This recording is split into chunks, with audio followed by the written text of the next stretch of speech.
할아버지가 너무 배가 고픈 거예요. 할머니한테 심부름을 시켰어요. 여보 마누라 좀 부엌에 냉장고에서 우유하고 아이스크림 좀 갖다 줘. 나 배가 고파. 그랬더니 할머니가 막 일어나면서 가려고 그랬어요. 그랬더니 할아버지가 신경질을. 이놈의 마누라야 그냥 가면 어떻게 가다가 까먹으면 어떻게 하려고 그냥 가냐고. 적어가라고 우유하고 아이스크림. 할머니가 딱 째려보고 이놈의 영감탱이가 내가 그것도 모를까 봐 그걸 적어가라고 그러냐고. 기다리라고 내가 우유하고 아이스크림 갖다 줄 테니까 할머니가 추측 가셨어요. 갔는데 한 몇 분 있다가 왔는데 할머니가 삶은 계란을 갖고 온 거예요. 근데 이 할아버지가 뭐라고 그러냐면은 기가 막힌 거예요. 고마워 마누라 삶은 계란 갖다 줘서. 자기가 뭐 시켰는지도 모르는 거야.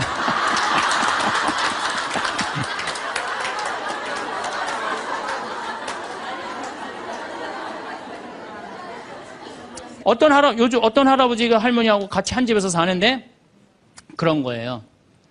이제 냉장고가 고장이 났고 애프터 서비스를 불렀어.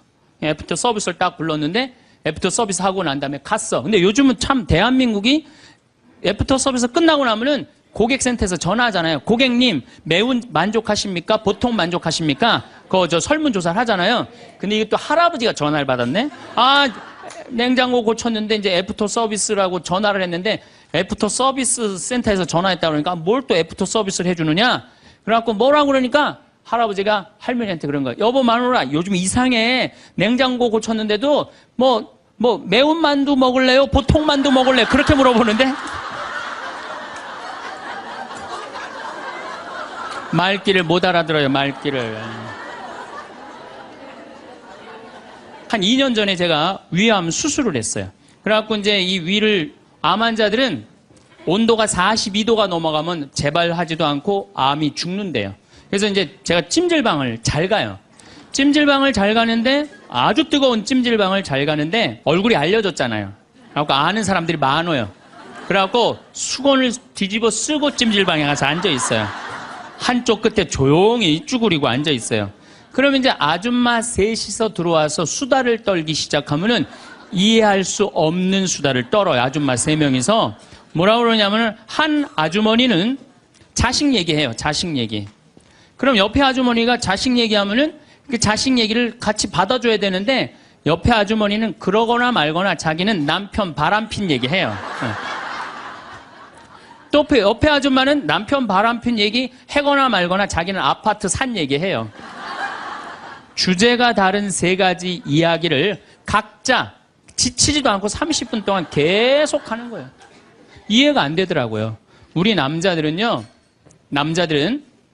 정치 얘기를 지금 하고 있는데 아내가 여보 우리 애가 자꾸 속을 썩여 그러면 남자 신경질 부려요. 여보 나 지금 정치 얘기 하고 있잖아 지금. 정치 얘기 끝나면은 그 다음에 자식 얘기해. 남자는 한 번에 한 가지 주제만 얘기를 해요. 근데 여자는 동시에 3가지 얘기를 동시에 하는 거야. 기분도 안 나빠하면서 계속 얘기하는 거예요. 기분도 안 나빠하면서. 나는 왜 그런가? 근데 요즘 공부를 해보니까 이해가 되더라고요. 여자는 언어를 관장하는 뇌가 좌뇌에도 있고 우뇌에도 있대요. 머릿속에 말이 꽉 차 있는 거야. 말이 꽉 차 있으니까 말을 해야 돼. 그런데 말은 하긴 해야 되는데 또 들어야 되잖아. 근데 말을 하면서도 귀는 동시에 2가지를 구분해서 들을 수 있대요. 이게 무슨 얘기냐면은 한 아주머니는 자식 얘기 자기는 입으로 하면서 귀로는 남편 얘기도 듣고 아파트 얘기도 듣는 거야. 무시하는 게 아니야. 그냥 자기 각자 얘기하면서 상대방 얘기도 다 듣는 게 여자예요. 남자는 언어를 관장하는 뇌가 좌뇌 뒤에만 있어요. 좌뇌 뒤에. 그래갖고 남자들이 교통사고가 나갖고 좌뇌를 다치잖아요. 그러면은요 언어 상실이 온대요. 근데 여자가 교통사고 나갖고 좌뇌를 다치잖아요. 좌뇌를 다쳐도 전혀 말하는데 지장이 없대요. 아직도 우뇌가 남아있어서. 그리고 이런 이 부부가 남자하고 여자하고 부부싸움을 하잖아요. 그럼 남자는 또 흥분을 하면 그나마 좌뇌 뒤에 언어를 관장하는 뇌 기능이 없어져 버린대. 흥분하면.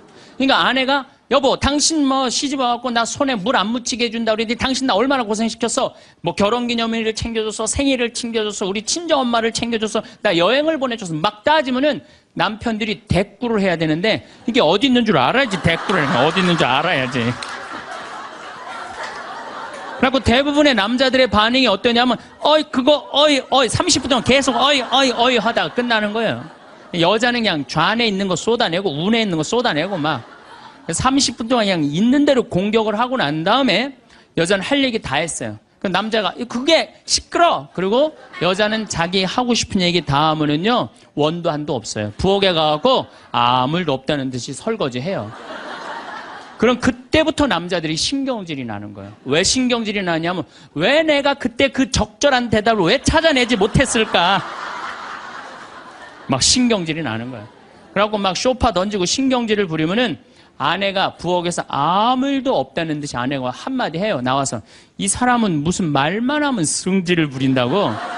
그러니까 말싸움으로 아내를 이길 수가 없어요. 남자는요, 여자하고 말싸움 해갖고 이길 수가 없어요. 나는 우리 천주교 신부 중에 수녀님하고 싸워갖고 이겼다는 신부를 본 적이 없어.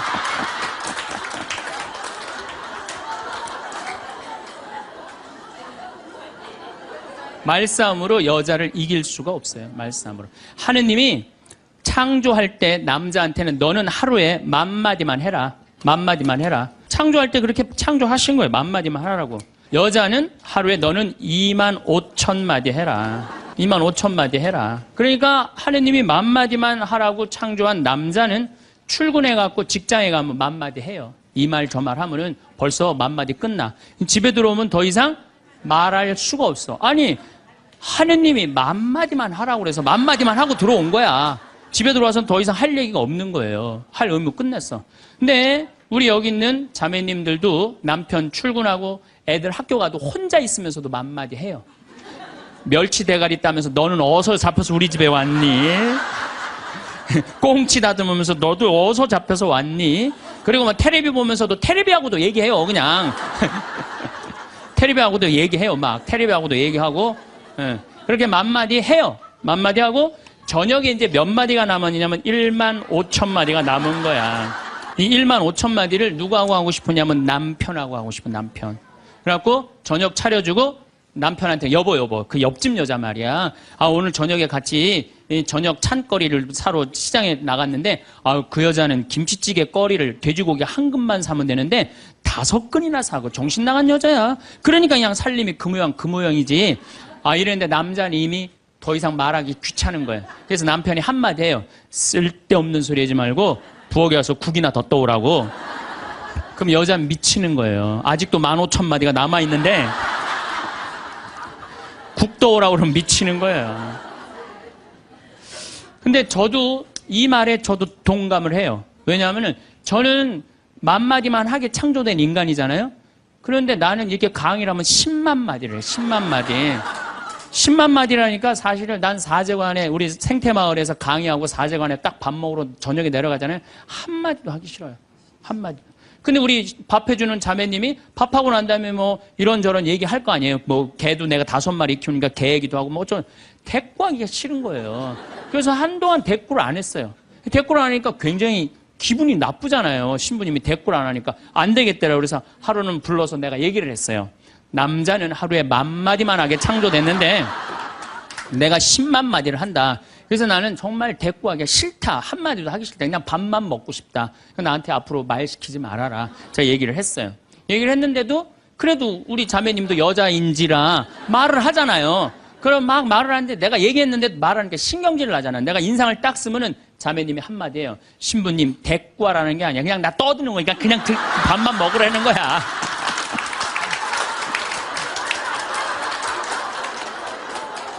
이게 뭐냐면은 이게 합의가 된 거예요. 합의가 된 거야. 그러니까 그냥 떠들어 그냥 떠도 난 대꾸 안 하는 거 이해하고 떠드는 거 이해되는 거야 서로.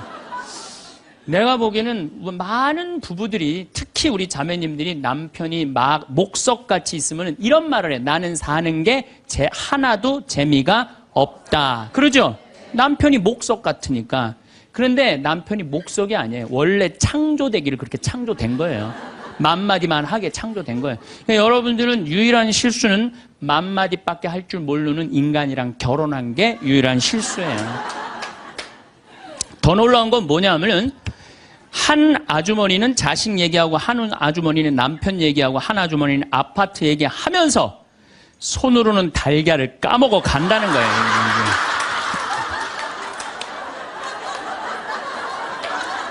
이 뭐 대단하지 않아요? 달걀. 여러분들 남편한테 이번 추석 때나 뭐 어느 때 한번 시켜보세요. 달걀 좀 까줘 그러면 남편은 어떻게 하는 줄 알아요? 달걀만 까요. 그것만 쳐다보고. 그 말 시키면 남편이 뭐라고 그래요? 지금 달걀 까잖아 지금. 남자는요 한 번에 한 가지밖에 할 줄 몰라요. 동시에 두 가지를 못해요. 근데 여자는 특성상 밥 올려놓고 찌개 올려놓고 다듬어야 되고 나물 다듬어야 되고 반찬해야 되고 동시에 여러 가지를 할 수 있어요. 그래서 집에 전화가 오잖아요. 전화가 오면은 아빠가 전화를 받으면 테레비 소리가 크면은 아빠가 한마디 해요. 시끄러워. 테레비 소리 줄여. 그러죠? 또 애들 시끄러우면 아빠 통화하니까 가만히 있으라고 그래요. 그 남자는 전화만 해요. 근데 엄마한테 전화가 오잖아요. 테레비 소리 애들 떠드는 거 전혀 상관없어.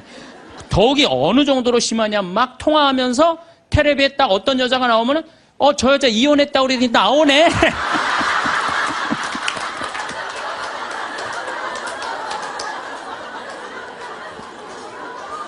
이게 무슨 얘기냐면은 언어에 있어서 여자가 남자보다 뛰어납니다. 언어에 있어서. 제가 한번 뭐 고등학교 강의를 갔는데 한 10년 전 얘기예요. 강의를 갔는데 그해 경기도에 영어 선생님 172명을 뽑았는데 여자가 170명, 남자가 2명 됐대요. 언어에는요 여자가 탁월한 능력을 갖고 있어요. 그러니까 남자는 말주변이 없어. 말주변이 없게 돼 있어요. 근데 문제는 언어만 뛰어난 게 아니에요. 여자가 시각도 뛰어나요. 시각도.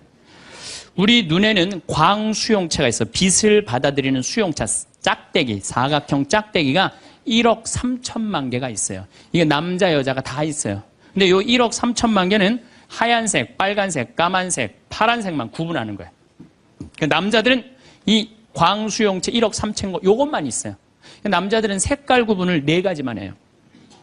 남자는 회색도 하얀색, 베이지색도 하얀색, 하얀색도 하얀색이야. 남자는 분홍색도 빨간색, 주황색도 빨간색, 빨간색도 빨간색이에요. 남자는 색깔 구분을 못해요. 근데 여자들은 원추형 광수용체 700만 개가 더 있어요. 여자가. 그래갖고 이건 온갖 색깔을 구분하는 거예요. 그러니까 나는 아직도 카키색이 무슨 색인지 몰라요. 카키색, 잿빛색, 쥐오리색, 뭐 별색을 다 얘기해 여자들은. 그런 구분이 다 되는 거예요. 여자들은 생겨 먹은 것 자체가 그렇게 생겨 먹은 거예요. 색깔. 그러니까 4가지 색깔밖에 구분하지 못하는 남자와 온갖 색깔을 구분하는 여자하고 부부야. 그 부부가 옷 사러 나가면 싸울 것 같아, 안 싸울 것 같아? 싸워요. 왜냐하면 남자는 다 그게 그거 같으니까 아무거나 딱 붙잡아. 여보 가자 그러면 아내가 답답해 보이잖아요. 여보 지금 당신 얼굴 색깔하고 그 옷 색깔하고 맞다고 생각해?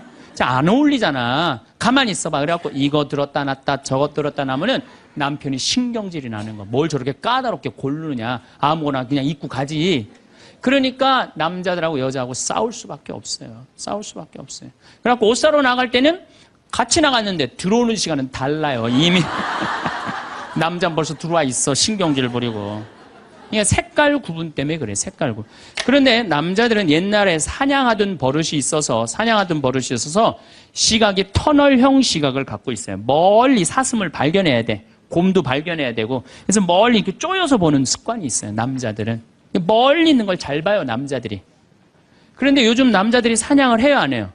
안 해요. 쪼여 보는 습관은 있는데 사냥을 안 하니까 요걸 남자들이 어디다 쓰냐면 잔치집에 가면은 이쁜 여자가 있으면 그걸 쪼여서 봐요. 금방 누구한테 들켜요? 마누라한테 들키는 거예요. 이쁜 여자 처음 보냐고. 어떻게 알았지? 왜 몰라? 이렇게 쪼여서 보고 있는데. 그래서 참 재미난 통계가 있어요. 부부가 같이 잔치집에 가면 남자는 3명 내지 4명밖에 모르는데 온 사람. 그 사람 왔었어? 이런데요. 난 뭐 기억이 없는데? 기억이 없지 당연히. 이거 쪼이고 계속 보고 있었으니까. 근데 여자는 시각이 180도라 다 본대요. 다. 그 남자 넥타이를 몸에 고왔고 시계를 못 차고 왔는까지 다 한다는 거예요. 여자. 그래서 보통 정신적인 바람을 피는 걸 보면은 남자는 3명 정도 피는데 여자 한 30명 정도 이미 피고 들어와요. 그런데 이렇게 이 터널형 시각을 가진 남편한테 아내가 심부름을 시킵니다. 여보, 냉장고에서 치즈 좀 꺼내와. 그러면 이 남자들이요, 딱 냉장고만 열면요, 답답한 거예요. 이놈의 치즈가 어디 있는 거야, 이게. 터널형으로 보니까 이게 안 보이는 거야, 치즈. 못 찾아요. 그 좁은 그 냉장고 안에 있는 그걸 못 찾아요. 그래갖고, 아니, 치즈가 어디 있다고 그래. 나 못 찾겠는데. 그러면은 아내는 이게 180도 시각이기 때문에 뒷꼭지에도 시각이 있어요. 그래갖고 딱 냉장고 문을 열고 들여다도 안 봐요. 들여다도 안 보고 딱 손 넣고 딱 꺼내갖고 남편 코앞에 딱 들여대는 거예요. 이걸 못 찾느냐고. 그러면요, 남자들은요, 깜짝깜짝 놀라는 거예요. 아내의 능력에 대해서 놀라는 거예요. 그래갖고 결혼 생활 한 20년쯤 한 부부들을 보면은요, 아내가 부엌에서 소리만 지르면요, 남편은 경기를 일으키는 거예요. 이번 또 내가 뭘 잘못해갖고 저 소리를 지르는 거야. 그러니까 남자들이 눈치가 없어요, 눈치가. 예, 말주변 없지, 눈치 없지. 그렇죠?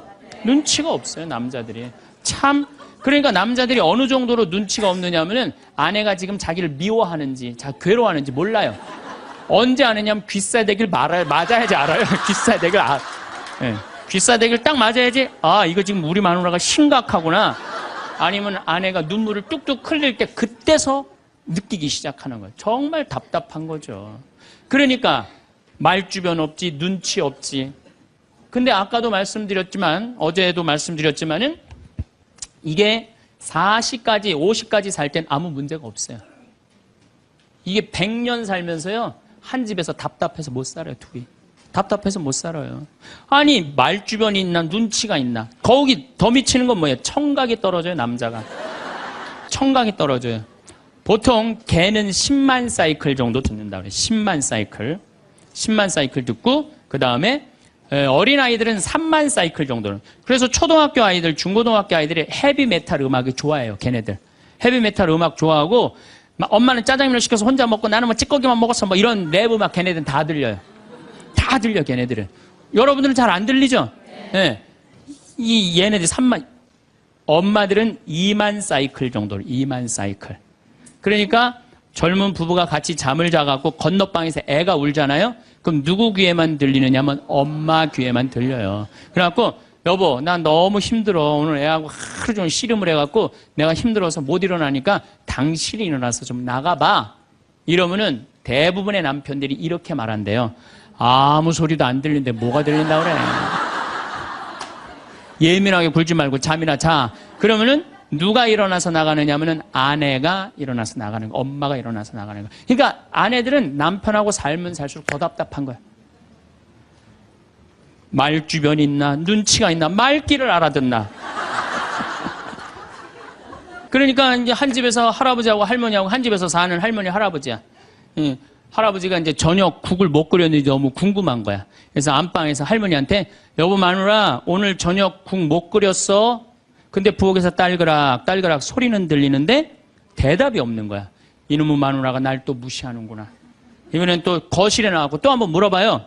이놈의 마누라, 저녁 국 못 끓였냐니까 왜 대답이 없어? 아, 근데 딸그락, 딸그락 소리는 들리는데 또 대답이 없는 거야. 너무 화가 난 할아버지가 이번에는 부엌에 가갖고, 이놈의 할망구야, 저녁 못 끓였는지 내가 3번이나 물었는데 대답을 안 하냐고. 사람 말이 말 같지 않으냐고. 그러니까 할머니가 눈을 동그랗게 뜨고 하는 말이, 내가 콩나물국이라고 3번 얘기했잖아. 누군만 못 들은 거야? 할아버지. 제가 이렇게 강의를 가면은요, 할아버지들이 이렇게 하고 듣는 할아버지들이 참 많아요. 이게 남자의 특성이에요. 그래서 남자들은 만 사이클밖에 못 들어요. 만 사이클. 그래갖고 남자들은 음악을, 빠른 음악 들으면 다 시끄럽다고 그래. 다 시끄러워. 시끄러우니까 끄라고. 그저 남자한테 음악이라고 그러는 거는 꿍짝짝, 꿍짝짝. 어머나, 어머나, 이러지 마세요. 이런 음악만 음악이에요, 남자는. 그래서 30대, 40대가 넘으면 트로트를 좋아할 수밖에 없어, 남자들은. 빠른 음악을 안 들리니까. 한 28,000 사이클 정도가 보통 우리 음악에서 나오는 헤비메탈 음악이거든요. 그러니까 못 듣는 거예요, 그 다음부터는. 그러니까 말귀 못 알아듣지, 눈치 없지, 말주변 없지. 그러니까 60이 넘어가기 시작하면 할머니들 목소리가 커지기 시작해요. 뭐 막 할아버지한테 막 소리 지르는 거예요. 소리 지르는 이가 말귀를 못 알아들으니까 소리를 지르기 시작하는 거예요. 그냥 점점 나이 먹으면 할머니들은 거칠어지고 그러니까 말귀를 못 알아들으니까 기억력까지 떨어지게 돼 있어. 동시에. 자, 여러분들 남자하고 여자는 이렇게 달라요. 그리고 50이 넘어서면서부터 여자가 능력이 뛰어나요. 여자가. 그러니까 남자는 사실은 말주변도 없지, 눈치도 없지, 말귀도 못 알아듣지. 여기 지금 형제님들 몇 분 오셨는데 내가 60 넘어갖고 100살까지 집에서 안 쫓겨나고 살 수 있는 비법이 하나 있어요. 내가 마누라 옆에서 붙어서 사는 비법이 하나 있어. 내가 그거 비법을 알려드릴 테니까 여기 형제님들 내가 알려주는 대로 사시면 돼요. 그저 비법이라는 건 뭐냐면은 마누라가 시키는 대로 하고 사세요.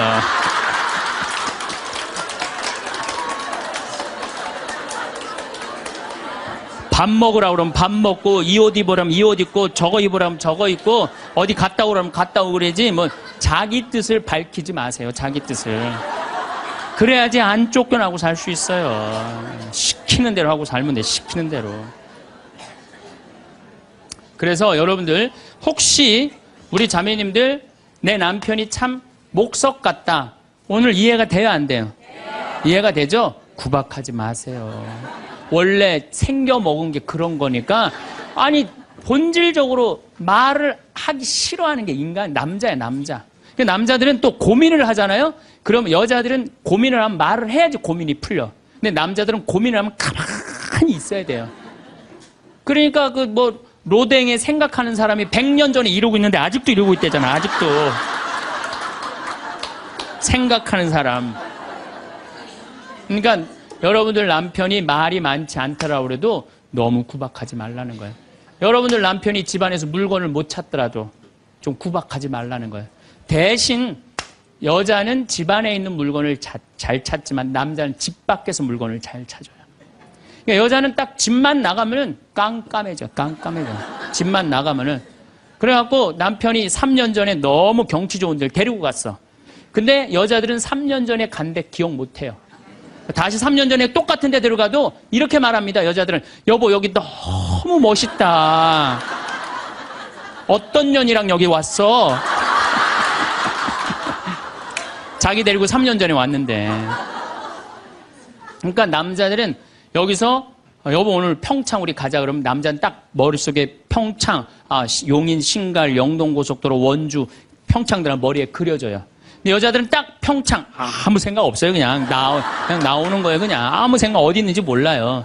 그래서 남자들도 이런 면에서는 이해를 해야 돼요. 여자가 말이 많은 거 당연한 거예요. 언어 능력이 뛰어나니까. 또 길을 못 찾는 거 당연한 거예요. 집안에서 살림은 잘하지만은 공간 인지 능력이라는 게 떨어져요. 그래갖고 그냥 거기 찾아오라고 그래도 못 찾아오잖아요. 근데 남자들이 병신 같은 게 그것도 못 찾느냐고 이렇게 말할 필요가 없다는 거예요. 우리 마누라는 집안에서 물건은 잘 찾고 집 밖에서는 길을 못 찾는구나. 나는 집 밖에서 길을 잘 찾고 집안에서 물건을 못 찾고. 서로 이해가 되면은요 크크크 치치치 카카카 하고 안 싸워요. 서로 이해가 되면은 서로 안 싸우게 돼 있어요. 서로 이해가. 근데 우리는 서로 상대방, 남자의 특성, 여자의 특성을 모르기 때문에 상처 주는 말을 하는 거예요. 자, 결정적으로 문제가 또 하나 있어요. 피부에 문제가 있어요.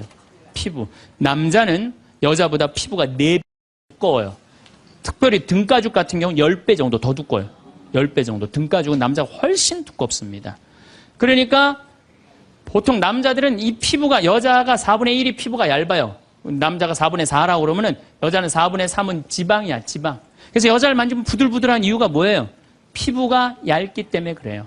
그 나이가 60이 되면은 똑같은 부부가 60이야. 여자가 먼저 늙을까요? 남자가 먼저 늙을까요? 여자가 훨씬 먼저 늙어요. 피부가 얇으니까 금방 처지는 거예요.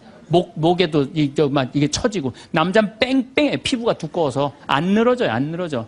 그러니까 여러분들 부부싸움 할 때 이런 철면피 같은 인간 그리고 싸우죠? 철면피 같은 인간이 아니라 철면피예요. 두꺼워서. 그러니까 감각이 둔해요. 남자들이. 감각이 둔해요. 저는 어렸을 때 성당에 교리 배우러 가잖아요. 교리 배우러 가면은요. 토요일 날 이제 교리 배우러 가면은 막 중고등학교 때 애들이, 여자애들이 만나면 막 깍지 끼고 막 팔짱 끼고 막 끌어안고, 난 이해가 안 됐어요. 왜냐면 우리 남자들은 팔짱 끼고 끌어안고 그런 거 안 하거든요. 왔어? 잘 지냈어? 이걸로 끝이지. 근데 여자애들은 막 서로 끌어안고 막, 저는 그 중학교 때 쟤네들이 무슨 뭐 성적으로 문제가 있나 이런 생각이 들었어요. 근데 더 이해가 안 갔던 건 뭐냐면은 그렇게 여자애들 셋이서 막 끌어안고 막 난리를 치다가 화장실에 오줌 누러 갈 때 세 명이 팔짱 끼고 같이 가는 거. 난 그게 이해가 안 되더라고요. 우리 남자들은요, 아무리 친한 친구가 있어도 오줌 마려 올 땐 그냥 혼자 갔다 와요. 어디가? 그럼 뭐라 그러냐? 오줌 누러 가. 그러고 혼자 가요. 남자들이 아무리 친해도 야, 오줌 마려우니까 우리 오줌 누러 같이 가자. 이런 남자 한 명도 없어요. 근데 여자들은 야, 우리 화장실 가는데 같이 가자. 그러고 가요, 같이.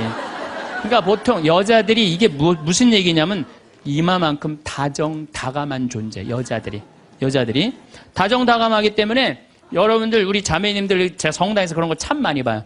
이렇게 얘기해보면 남자들은 서로 마주보고 얘기를 해요. 근데 여자들은 성당에서 보면은 친한 자매들을 보면은 말이 통하고 마음이 통하잖아요. 그럼 바로 옆에 가고 허벅지 기대고 같이 기대면서 등짝을 쳐가면서 얘기해. 어머, 맞다, 얘. 네 말이 맞아, 얘. 그러니까 피부가 4분의 3, 여자가 겨울에 추위를 잘 견디는 이유도 이 지방층 때문에 여자가 훨씬 잘 견뎌요. 그래서 여자들이 난 겨울에 막 반팔 입고 다니면 저것들 뭐야? 이랬거든요. 근데 이게 지방층이 있기 때문에 추위를 덜 타는 거예요. 근데 이 지방층은 어떤 역할을 하냐면 포옹을 하잖아요. 그럼 남자는 피부가 4배 두껍기 때문에 감각이 둔해요. 포옹을 해도. 좋은지 나쁜지 잘 몰라요. 근데 여자는 딱 끌어안으면 10배 압박감을 느낀대. 10배. 여자가 10배 행복한 거, 남자하고 여자가 끌어안으면은. 처음엔 남자가 신기해서 끌어안지만 나중에 시간이 지나면 여자가 자꾸 끌어안으려고 그러는 거예요. 느낌이 좋으니까. 그러니까 감각이 둔한 남자하고 감각이 센서티브한 예민한 여자하고 한 집에서 살면요, 갈등이 있게 돼 있어요. 갈등이. 남자는 점점 안 만지려고 그래요. 점점 안 만지려고 그러고 여자는 자꾸 만지려고 그러고 느끼려고 그러고. 그러니까 보통 집에서 남편이 아파서 눕잖아요. 그러면 아내들이 난리가 나요. 여보 어떻게 해? 이렇게 아프면. 그래갖고 막 얼음찜질도 해주고 배도 만지고 다리도 주물르고 별걸 다 해요. 호들갑을 그야말로 떠는 거죠. 남자는 너무너무 기분이 좋은 거야. 아내가 그렇게 해주니까. 근데 반대로 아내가 아파 눕잖아요. 그럼 남자들이 어떻게 할 줄을 몰라요. 기껏 한다는 게 한 5m 떨어져 갖고 많이 아파?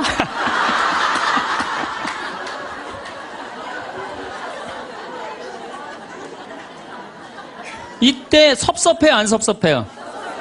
제가 이런 상담을 정말 많이 받았어요. 신부님, 내가 병원에 입원해갖고 누웠는데 남편이 와갖고, 남편이 이제 저녁에 이제 퇴근하고 와갖고 한다는 게 문 딱 열더니, 아이 참, 어떻게 하면 좋아? 아이 참, 이거 어떻게 하면 좋아? 그리고 난 나가서 담배 한 대 피고 올게. 그리고 나가서 한참에 담배 한 대 피고 오더니 또 방에 들어와, 병실에 와갖고, 아이 참, 어떻게 해야 돼? 나 갈게. 그리고 간대요. 그때 섭섭한가, 그때. 여자들은. 내가 자기 자식 새끼 키우느냐고 이렇게 아픈데 저렇게 여자들은 만지고, 고생했다 그러고, 아유, 살림하는 거 얼마나 힘들어요. 손도 주물르고, 다리도 주물르면은 마음 안에 있는 병, 육신의 병까지 다 날 텐데. 기껏 한다는 게 많이 아파. 그리고 아내가 한 3일 동안 알아놓으면 남자는 불편한 건 딱 하나예요. 밥 못 얻어 먹는 거. 짜장면을 시켜 먹어야 되나, 짬뽕을 시켜, 라면을 끓여 먹어야 되나. 그렇게 하다가 아내가 이제 퇴근을 했는데, 부엌에서 딸그락 소리가 들리는 거야. 드디어 우리 마누라가 다 낫나 보다. 그럼 남자는 생각은 딱 한 가지야, 남자는. 스킨십 이런 게 아니고 밤에 자고 싶은 거 같이. 그래갖고 그냥 잠결에 아내 가슴에 손을 싹 댔는데 아내가 이 말하면 이 가정은 끝난 거예요. 남편 손을 딱 때리면서 내 몸에 손 대면 죽을 줄 알아, 이씨.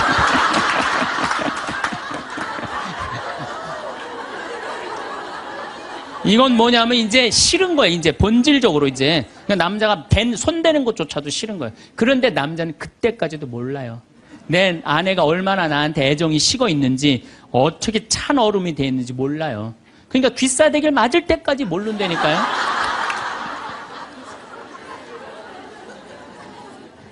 그래서 말주변 없지, 눈치 없지, 말귀 못 알아듣지, 둔하지. 이런 남자랑 사는 여러분들은 내가 보기엔 참 대단한 분들이에요. 그리고 우리 형제님들은 앞으로 내가 쫓겨나지 않으려면 어떻게? 시키는 대로 하고 살아요. 시키는. 비법은 그것밖에 없어요. 우리 스킨십이 얼마나 중요하냐면은 뭐 진머만 연구를 하고 원숭이 있잖아요. 원숭이 연구를 해보면은 원숭이가요 만지지 않고 엄마 없이 아무것도 안 하면요 금방 죽는데요. 근데 엄마가 만져주고 인형 같은 엄마라도 계속 만지는 애들은 건강하대. 사람도 똑같대요. 만져고 이렇게 뽀뽀해주고 이렇게 애들을 그냥 끌어안아주고 이런 애들은 감기도 안 걸리고 설사도 안 걸리고 기침도 안 한대요. 사람은 만지는 게 그렇게 중요한 거예요. 근데 우리나라 사회는 만지는 훈련이 안 돼 있어요. 이게 잘못 훈련이 돼 있지 또 만져도 잘못 만져갖고 이상하게 뭐 감옥에 들어가고 막 가족끼리 다정한 스킨십이. 저는 요즘 집에 가면 어머니 아버지 꼭 안아줘요. 헤어질 때도 꼭 안아줘요. 너무너무 좋아요. 저도 좋고 뭐 아버지 처음에 어색해 하시더니 요즘 잘 안아요. 요즘 아버지도. 얼마나 좋아요. 우리 자매님들 많은 분들이 신부님 참 혼자 사는 거 힘들지 않느냐고 이렇게 물어보는 분들이 있어요. 저는요 이렇게 물어보고 싶어요. 종자가 완전히 다른 두 종자가 한 집에서 사는 게 힘들어요? 한 종자가 한 집에서 그냥 사는 게 힘들어요? 어느 게 힘들어요? 종자가 완전히 다른 두 종자가 한 집에서 사는 게 힘들어요. 부부로 사는 게 쉬운 일이 아니에요. 그래서 30년, 40년, 50년 그 안 맞는 거 맞춰가면서 산다는 게 쉬운 일이 아니에요. 기적이에요. 맞아요. 그래서 우리 여기 자매님들 여러분들만 맞추는 거 아니에요. 사실 남편들도 맞춰요. 그러니까 남편한테 좀 기분 좋은 소리 해주세요. 남자는요 말에 너무너무 녹아나요. 그러니까 남편한테 무슨 소리를 남자들이 제일 좋아하는지 제가 알려드릴게요. 여보, 당신 죽으면 나도 따라 죽을게. 이 말에 남자들은 뻑 가요. 네. 뭐라 그러면서 여보, 난 당신 믿고 살아왔는데 난 당신 없으면 난 아무것도 아니야. 당신 죽으면 나도 따라 죽을 거야. 그러면요 남자들은 기분이 너무 좋아요. 따라 죽는다면은. 그리고 실질적으로 통계적으로 보면은 부부 금슬이 너무 좋은 부부가 이렇게 하는데 보통 아내가 먼저 죽으면 한 80살 넘어서 아내가 먼저 죽으면 부부 금슬이 너무 좋은 부부는요 남자들이 6개월 이내에 죽는데요. 거의 같이 죽는데 통계적으로 그렇대요. 그런데 놀라운 건 부부 금슬이 너무 좋은데 할아버지가 먼저 죽으면 할머니들은 안 죽는데요. 그러니까 아니 할아버지들이 확인할 길이 있어? 죽으면 그냥 따라 죽을게. 그러면 남자들은 너무너무 행복하대요. 그래서 보통 정이 없는 부부가 한 집에서 살면은 정막강산이래. 나이 60, 70 넘어가고 한 집에서 살면 정막강산이래. 그런데 할머니가 먼저 돌아가시고 할아버지만 살아있으면 이건 망막강산이래. 망막강산. 그런데 할아버지가 먼저 돌아가시고 할머니만 살아있으면 이건 뭐냐면 금수강산이래. 금수강산.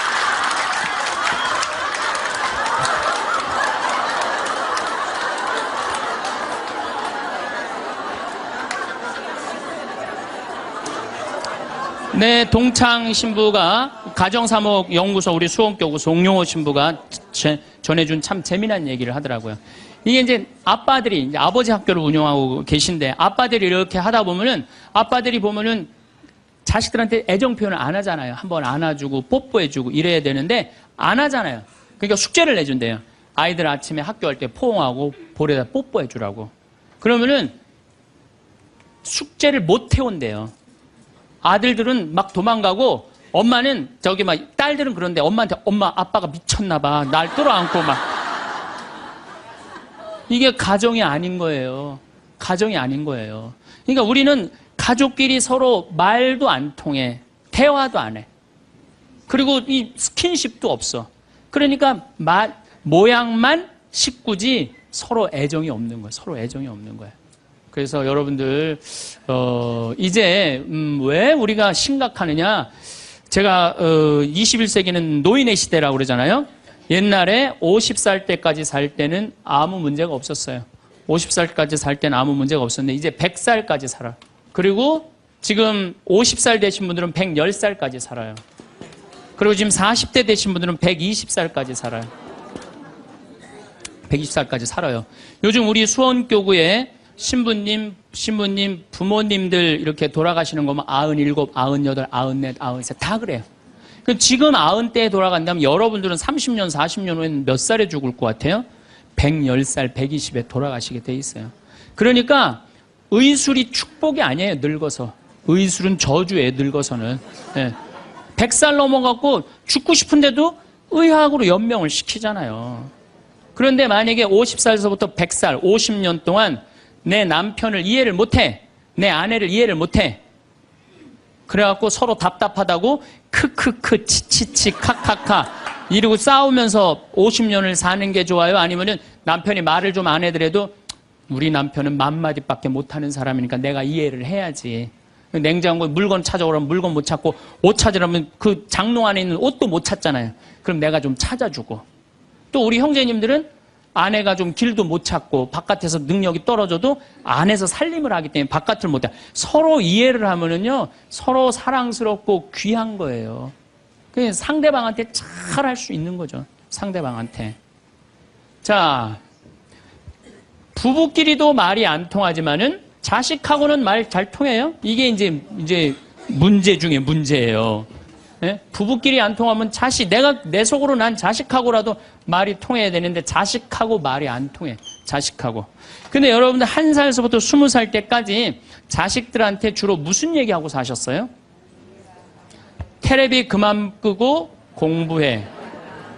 잠 좀 그만 자고 친구들하고 그만 놀고 공부해. 너 출세하려면 공부해. 20년 동안 한 얘기라고는 이 공부하라는 얘기밖에 안 한 거예요. 그러니까 자식하고 대화의 채널이 없는 거예요. 대화의 채널이. 여러분들 1살서부터 10살까지 아이가 부모를 더 사랑해요. 30살서부터 40살까지 부모가 자식을 더 사랑해요. 1살서부터 10살까지 자식은 부모를 훨씬 사랑해요. 왜? 여러분들은 30살, 40살 때 바빠요, 안 바빠요? 바빠요. 성당 모임에도 나가야 되고, 개모임, 친정, 시댁, 추석, 또 남편하고 중간에 싸우고, 뭐 이런 거 얼마나 바빠요. 그 중에 애를 키우는 것 뿐이에요. 근데 많은 사람들은 우리는 자식을 사랑한다고 생각해. 전혀 사랑하는 게 아니에요. 그건 사랑하는 게 아니에요. 근데 애들은 5살, 6살짜리 애는 오로지 누구밖에 없어요? 엄마밖에 없잖아요. 여러분들 5살짜리 아이가 엄마 오늘 저녁 혼자 먹어야 될 것 같은데 나 오늘 좀 개모임 있어서 나갔다 올게. 그런 애들 있어요, 없어요? 없어요. 오로지 누구만 바라봐라? 엄마만 바라보는 거. 엄마, 아빠만 바라보는 거. 그래갖고 얘가 이제 유치원에서 그림을 그렸어. 유치원에서 그림을 그려갖고 아빠한테 이제 저녁 먹고 보여주고 싶은 거. 아빠, 나 이거 유치원에서 그림 그린 거야. 그런데 아빠는 이미 맘마디 해서 더 이상 말하기 싫어.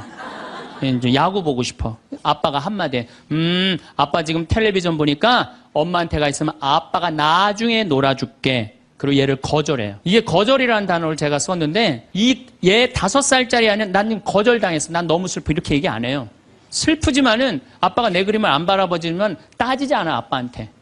뽀로 통해서 엄마한테 가요. 엄마한테 가고 아빠가 엄마한테 보여주래. 그 시간에는 엄마는 설거지하는 시간이야. 신경질을 부려요.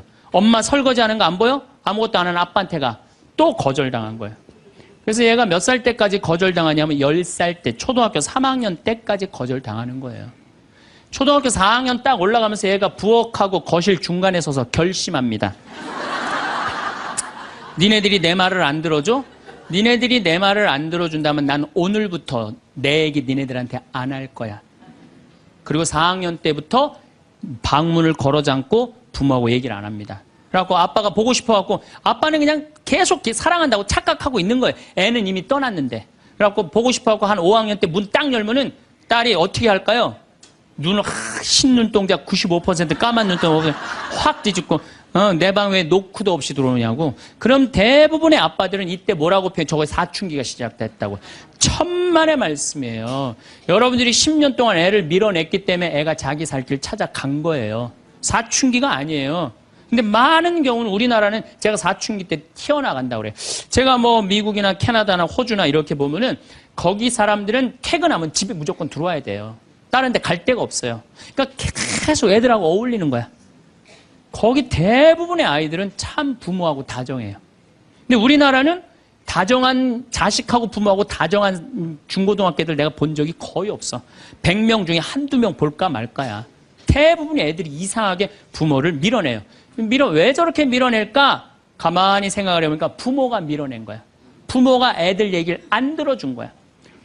많은 사람들이 저한테 그래요. 신부님 어쩜 그렇게 말을 잘하느냐고 그런 얘기를 참 많이 해요. 강의를 잘하느냐고. 제가 한 번은 저 파주의 경기도 저기 교장 교감 선생님 연수 때 내 강의를 갔어. 한 200명쯤 되는 교장 선생님들이야. 44살 때. 그분들 표정이 뭐 저런 게 우리 60살 먹은 교장들한테 강의를 왔느냐 그런 표정이에요. 근데 내가 강의를 한 20분 했는데 자세가 바뀌시더라고. 끝났는데 기립박수를 받았어요. 그래서 성당 안 다니는 교장 선생님들 저한테 와갖고 신부님 말을 신학교에서 가르치느냐고. 저는 신학교에서 가르치는 게 아니라 내가 가만히 생각해보면은 나는 어렸을 때 아버지가 내 얘기를 참 잘 들어줬던 것 같아. 내가 무슨 말만 하면 아버지가 그렇게 웃으면서 들어주셨어요. 지금도 아버지가 이제 82살이신데 지금도 집에 가갖고 내가 막 수다를 떨면은 그렇게 기쁘게 들어주세요. 시끄러워 그만 떠들어 이 소리를 난 잘하면서 한 번도 들었던 적이 없던 것 같아요. 한 번도. 그리고 막 난 어렸을 때 아버지 목 좀 만지는 걸 그렇게 좋아했어요. 목젖이 이렇게 튀어나와 너무 신기하잖아요. 100번을 만져도 그냥 계셨어요. 그리고 아버지가 수염이 많아요. 우리 집이 수염이 많아요. 우리 사부자가 하루만 수염 안 깎고 앉아있으면 깜깜해요. 네. 그렇게 수염이 많아요. 우리 집이. 그러니까 어렸을 때는 아버지 수염 만지는 게 그렇게 좋았어요. 그래갖고 근데 아버지가 한 번도 거절을 하신 적이 없어. 거절을. 그러니까 난 어렸을 때 어머니가 막 내 얘기를 들으면 그렇게 아주 그냥 자지러지게 좋아하셨어요. 그러니까 내 얘기를 즐겁게 들어줬던 부모님한테 난 거절당했던 기억이 별로 없어요. 그런데 요즘 아이들은 많은 경우 부모한테 거절당하면서 살아요. 거절하면서 뭐라? 빨리 들어가서 공부해. 너 지금 이럴 시간이 어디 있어? 들어가서 공부해. 그러니까 애들이 거칠어지는 거예요. 거절당하니까. 그러니까 말이 안 통하는 거 말이. 부모 자식이 말이 안 통해요. 그러니까 여러분들도 자식들하고 대화할 줄 몰라. 그래갖고 오늘 이제 강의 들었어. 그러면은 엄마 오늘 뭐 명동에 강의 어떻게 뭐 신부님 뭐 강의 들으러 갔다니 어땠어? 그러면은 대부분의 우리 엄마들이 이렇게 말합니다. 좋았어. 어떻게 좋았어? 그냥 좋았어. 빨리 들어가서 공부해 너. 대화할 줄 모르는 거예요. 대화할 줄. 엄마 오늘 뭐 명동에 뭐 평창에 신부님 왔다는데 어땠어? 내가 엄마가 강의를 들었는데 사람은 말에 등급이 있대. 말씀이 있고 말씨가 있고 말투가 있는데 나는 너를 이렇게 키우면서 말투를 던졌던 것 같아. 그래서 엄마가 참 많이 반성을 참 많이 했어. 그래서 우리 이 귀한 딸 이게 5억이래. 우리 지금 10억이 앉아서 밥 먹자. 어? 얼마나 감사해. 난 정말 내가 이렇게 감사한지 난 오늘 강의 가면서 참 많이 느꼈어. 그래, 세상이 꼭 공부를 잘하는 거 그게 훌륭한 게 아니고 우리가 서로 아끼고 사랑하고 감사하면서 사는 게 이렇게 대화를 하면 애들은 성숙해요. 근데 우리는 생전 그런 얘기 안 해요. 내가 다음 주에 이 얘기를 다시 정말 심도 깊게 말씀을 드릴 거예요. 얼마나 우리가 자식 교육을 잘못하고 있는가. 대화다운 대화를 하자. 그러니까 말이 안 통하는 거야. 부부끼리도 말이 안 통하고 부모 자식끼리도 말이 안 통하고. 그러니까 집에 들어가서도 답답한 거예요. 내 얘기를 털어놓을 데가 없으니까. 또 상대방도 답답한 거예요. 자기 얘기를 들어줄 사람이 없으니까. 그래서 여러분들 과연 나는 생명을 살리는 말씀을 하나 좋은 열매를 맺는 말씨를 뿌리나 아니면 정말 기분 나쁜 말만 골라서는 말투를 던지나 이거 생각해보고 다음 주에 또 만나도록 합시다. 감사합니다. 가장 가까운 사이일수록 우리는 종종 서로에게 더 깊은 상처를 주곤 합니다. 기대가 크기 때문이기도 하지만 근본적으로는 서로의 다름을 이해하지 못하고 자신의 잣대로 상대방을 판단하기 때문입니다. 우리는 상대방의 부족한 점을 먼저 발견하고 그것을 바꾸려 애쓰지만 이러한 시도는 대부분 갈등의 시작점이 됩니다. 행복한 관계는 상대방을 바꾸는 것이 아니라 있는 그대로의 모습을 인정하고 존중하는 마음에서 시작됩니다. 우리가 부족한 점이라고 여기는 것은 사실 상대방이 가진 고유한 특성일 수 있습니다. 무뚝뚝한 성격은 신중함의 다른 표현일 수 있고 느린 행동은 꼼꼼함의 증거일 수 있습니다. 상대방의 단점을 탓하기 시작하면 관계에는 비난과 원망만이 남게 됩니다.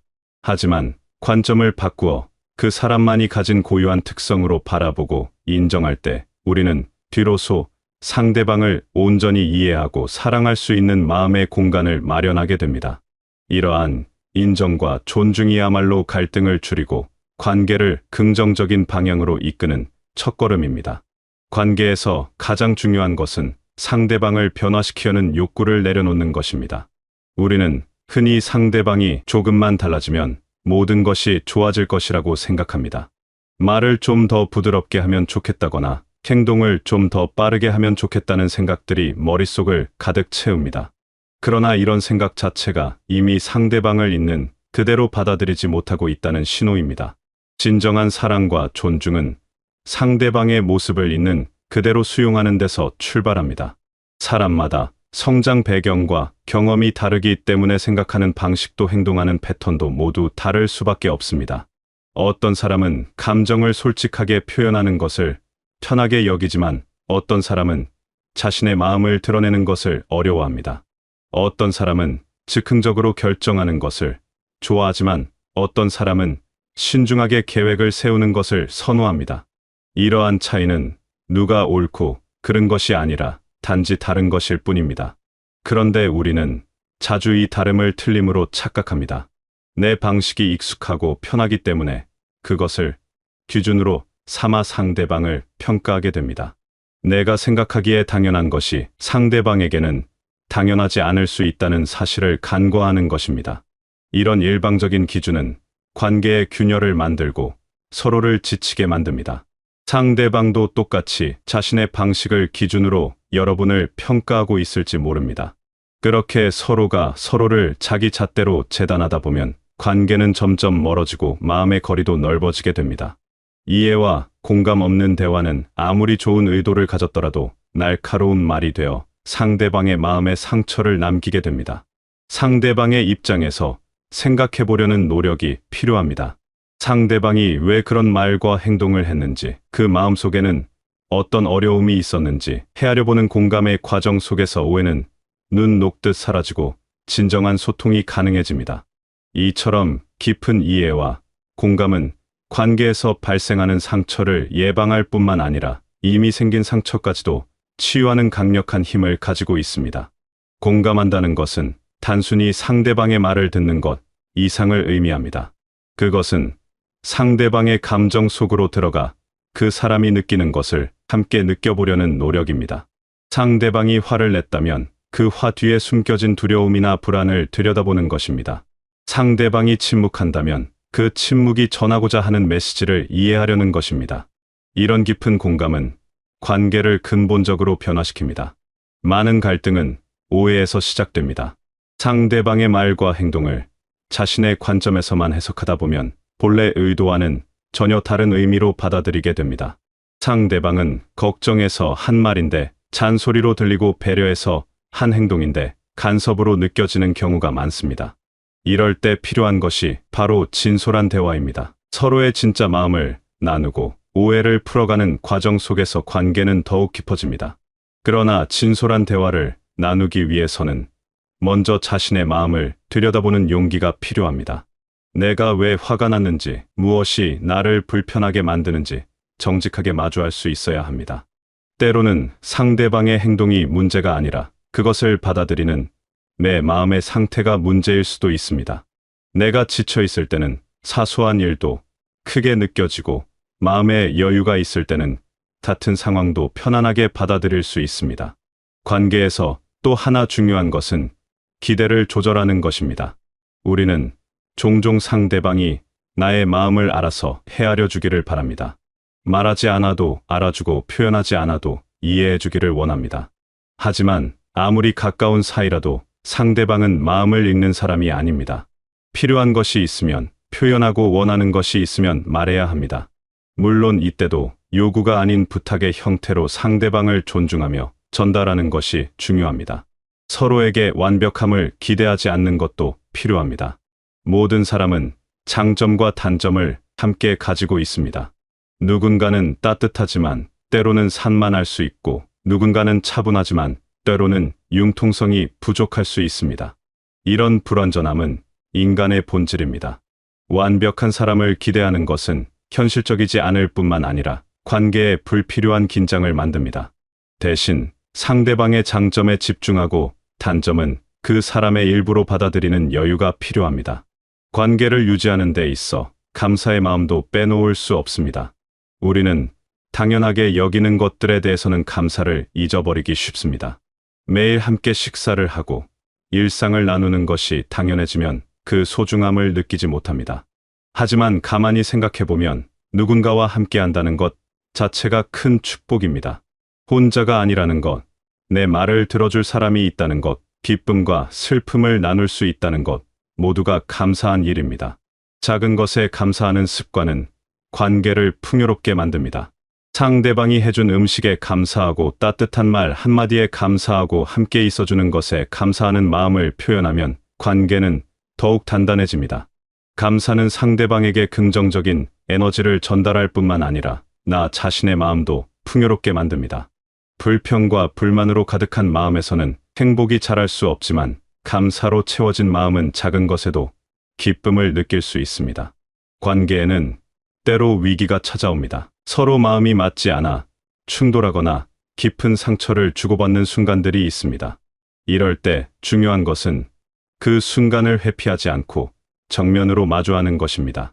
문제를 덮어두고 시간이 해결해 주기를 바라는 것은 임시방편일 뿐입니다. 제대로 해결되지 않은 감정은 마음속에 쌓여 더 큰 갈등의 씨앗이 됩니다. 용기를 내어 대화하고 서로의 마음을 솔직하게 나누는 과정이 필요합니다. 이때 중요한 것은 상대방을 공격하지 않는 것입니다. 문제를 해결하려는 목적이 아니라 상대방을 비난하고 싶은 마음이 앞서면 대화는 또 다른 싸움이 됩니다. 대신 나의 감정을 중심으로 이야기하는 것이 도움이 됩니다. 내가 이렇게 해서 문제라고 말하는 대신 내가 이런 상황에서 이렇게 느꼈다고 표현하는 것입니다. 이런 방식의 대화는 상대방을 방어적으로 만들지 않고 서로를 이해하는 기회를 제공합니다. 용서도 관계를 지속하는데 중요한 요소입니다. 누구나 실수를 하고 상대방에게 상처를 줄 수 있습니다. 이때 그 잘못을 계속 붙잡고 있으면 관계는 앞으로 나아갈 수 없습니다. 용서는 상대방의 잘못을 없었던 일로 만드는 것이 아니라 그것에 더 이상 얽매이지 않겠다는 결심입니다. 과거에 발목 잡히지 않고 현재와 미래에 집중할 수 있게 하는 힘입니다. 물론 용서가 쉬운 일은 아닙니다. 특히 깊은 상처를 받았을 때는 더욱 그렇습니다.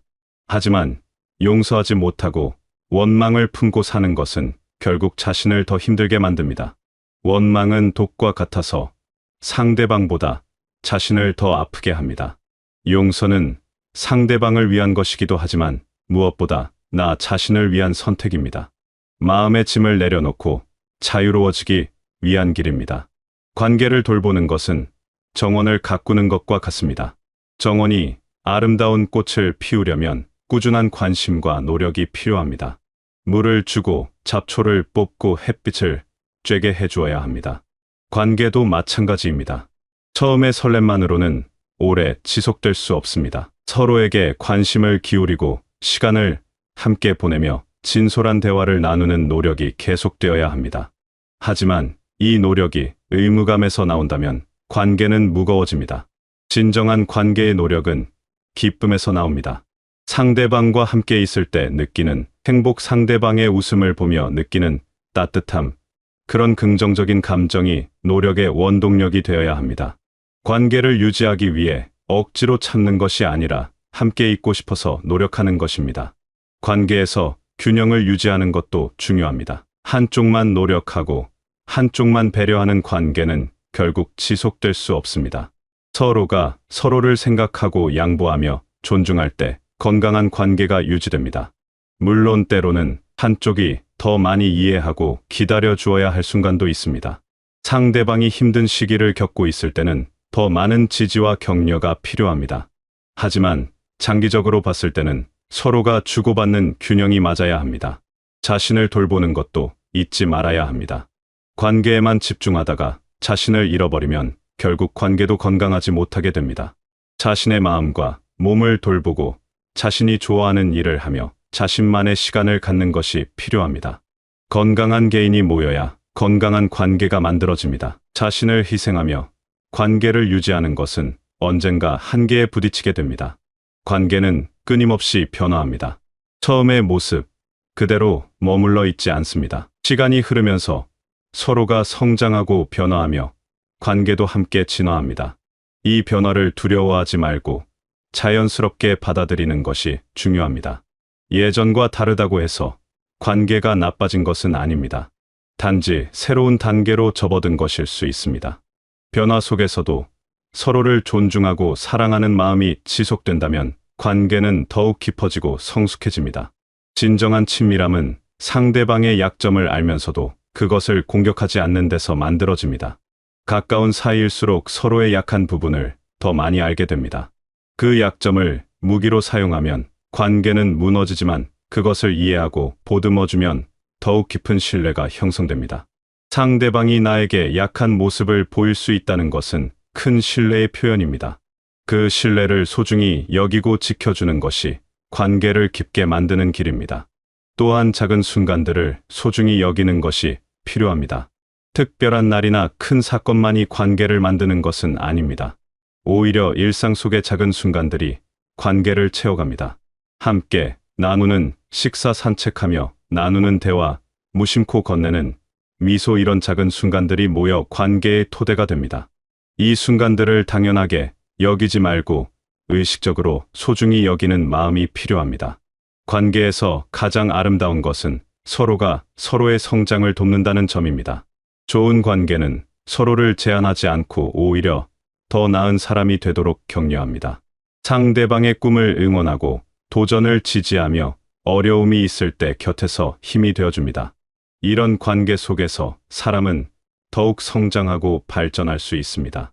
서로가 서로에게 좋은 영향을 주는 관계야말로 가장 건강하고 아름다운 관계입니다.